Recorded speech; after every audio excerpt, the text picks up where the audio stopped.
I would be long dead if I never had accessible housing.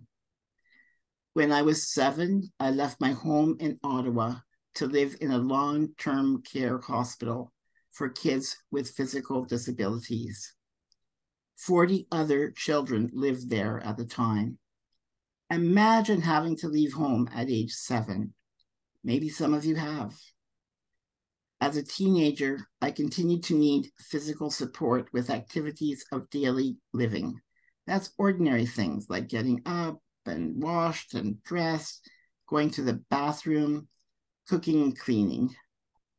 Kids like us were fobbed off to nursing homes when we turned 18. We heard very little from our friends who went there. What we did hear was very frightening.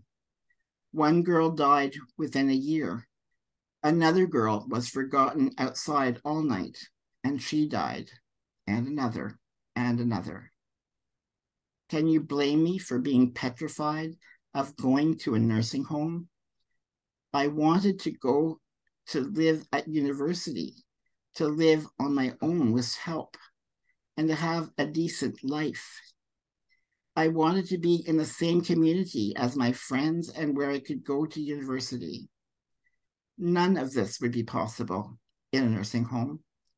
If they didn't kill me with neglect, I probably would have found a way to kill myself.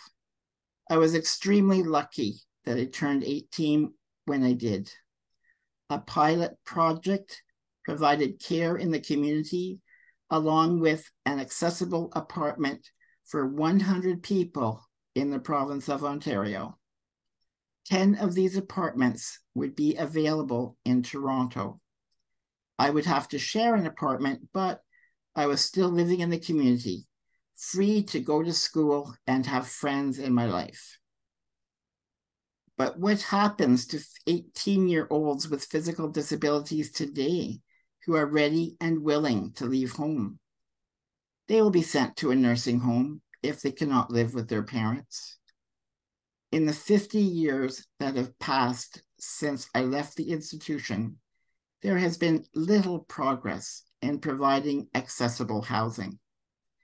People with disabilities are on hold or on waiting lists for accessible units for more than 10 years. Then they are often required to choose one apartment in the entire city. If every apartment were accessible from now on, people with disabilities could freely choose where to live, just like anyone else. We have a lot of catching up to do. All new housing built with government funding or supports must be built accessible.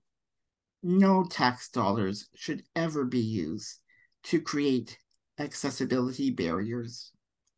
Let your elected officials know that affordable, accessible housing is an absolute must. Not only will you be helping people with disabilities, but you will be also helping people to stay in their own homes as they get older. And who knows, one day that might be you.